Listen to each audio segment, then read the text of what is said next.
जय श्री राम। जो कुछ राम ने रच रखा है वही होगा, तर्क करके कौन शाखा विस्तार बढ़ावे।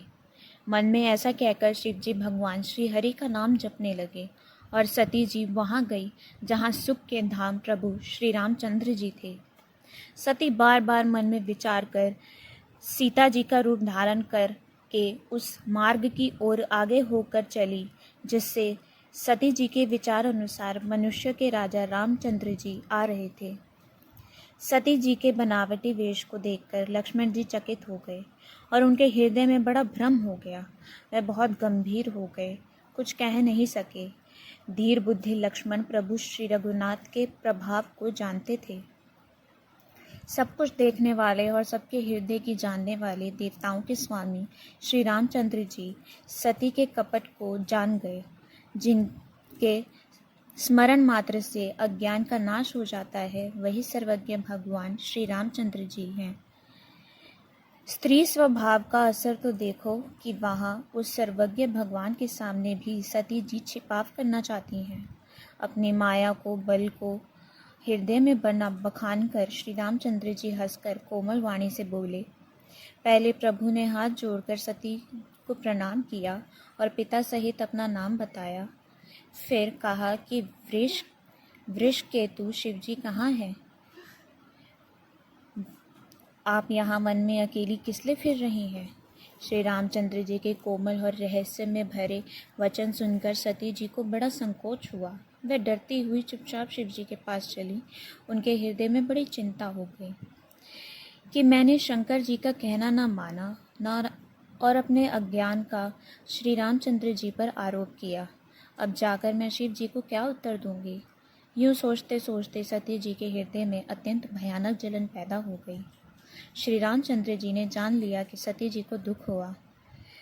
तब उन्होंने अपना कुछ प्रभाव प्रकट करके उन्हें दिखलाया। सती जी ने मार्ग में जाते हुए ये कौतुक देखा कि श्री रामचंद्र जी सीता जी और लक्ष्मण जी सहित आगे चले जा रहे हैं। इस अवसर पर सीता जी को इसलिए दिखाया कि सती जी श्री रामचंद्र के सच्चिदानंदमय रूप को देखें, वियोग और दुख की कल्पना जो उन्हें हुई थी वह दूर हो जाए तथा वह प्रकटित हो। तब उन्होंने पीछे की ओर फिर कर देखा तो वहाँ भी भाई लक्ष्मण जी और सीता जी के साथ श्री रामचंद्र जी सुंदर वेश में दिखाई दिए। वह जिधर देखती हैं उधर ही प्रभु श्री रामचंद्र जी विराजमान हैं और सुचतुर सिद्ध मुनीश्वर उनकी सेवा कर रहे हैं। सती जी ने अनेक शिव, ब्रह्मा और विष्णु देखे जो एक से एक बढ़कर असीम प्रभाव वाले थे। उन्होंने देखा कि भांति भांति के वेश धारण किए सभी देवता श्री रामचंद्र जी की चरण वंदना और सेवा कर रहे हैं। उन्होंने अनगणित अनुपम सती, ब्राह्मणी और लक्ष्मी देखी। जिस जिस रूप में ब्रह्मा आदि देवता थे उसी के अनुकूल रूप में ये सब भी थी। सती जी ने जहाँ तहाँ जितने रघुनाथ जी दिखे शक्तियों सहित वहाँ उतने ही सारे देवताओं को देखा। संसार में जो चराचर जीव है वह भी अनेक प्रकार से सब देखे। उन्होंने देखा कि अनेकों वेश धारण करके देवता प्रभु श्री रामचंद्र जी की पूजा कर रहे हैं, परंतु श्री रामचंद्र जी का दूसरा रूप कहीं नहीं देखा। सीता सहित श्री रघुनाथ जी बहुत से देखे, परंतु उनके वेश अनेक नहीं थे।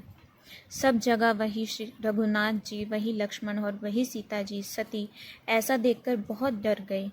उनका हृदय कांपने लगा और देह की सारी सुध बुझ जाती रही। वे आँख मूंदकर मार्ग में बैठ गईं। फिर आँख खोलकर देखा तो वहाँ दक्ष कुमारी सती जी को कुछ भी न दिख पड़ा। तब वह बार बार श्री रामचंद्र जी के चरणों में सर निवार कर वहाँ चली जहाँ शिव जी थे। जब पास पहुंची तब श्री शिव जी ने हंसकर कुशल प्रश्न करके कहा कि तुमने राम जी की किस प्रकार परीक्षा ली, सारी बातचीत सच सच बताओ। मास प्रायण, दूसरा विश्राम। सती जी ने श्री रघुनाथ जी के प्रभाव को समझकर डर के मारे शिव जी से छिपाव किया और कहा, हे स्वामिन, मैंने कुछ भी परीक्षा नहीं ली। वहाँ जाकर आपकी ही तरह प्रणाम किया।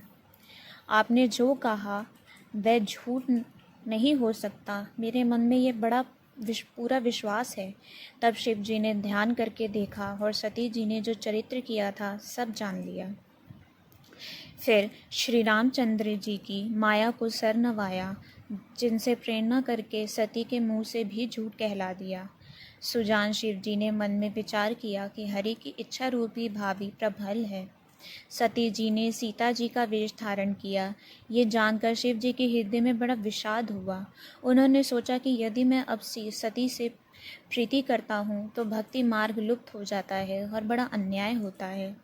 सती परम पवित्र है, इसलिए इन्हें छोड़ते भी नहीं बनता और प्रेम करने में बड़ा पाप है। प्रकट करके महादेव जी कुछ भी नहीं कहते, परंतु उनके हृदय में बड़ा संताप है। तब शिव जी ने प्रभु श्री रामचंद्र जी के चरण कमलों में सर नवाया और श्री राम जी का स्मरण करते ही उनके मन में यह आया कि सती के इस शरीर से मेरी भेंट नहीं हो सकती। और शिव जी ने अपने मन में यह संकल्प कर लिया। स्थिर बुद्धि शंकर जी ऐसा विचार कर श्री रघुनाथ जी का स्मरण करते हुए अपने घर कैलाश को चले। चलते समय सुंदर आकाशवाणी हुई कि हे महेश, आपकी जय हो। आपने भक्ति की अच्छी दृढ़ता की। आपको छोड़कर दूसरा कौन ऐसी प्रतिज्ञा कर सकता है। आप श्री रामचंद्र जी के भक्त हैं, समर्थ हैं और भगवान हैं। इस आकाशवाणी को सुन के सती जी के मन में चिंता हुई और उन्होंने सब कुछ चाहते हुए शिव जी से पूछा, हे कृपालु, कहिए आपने कौन सी प्रतिज्ञा की है। हे प्रभु, आप सत्य के धाम और दीन दयालु हैं। यज्ञपी सती जी ने बहुत प्रकार से पूछा, परंतु त्रिपुरी शिव जी ने कुछ ना कहा। सती जी ने हृदय में अनुमान किया कि सर्वज्ञ शिव जी सब जान गए। मैंने शिव जी से कपट किया। स्त्री स्वभाव से ही मूर्ख और बेसमझ होती है।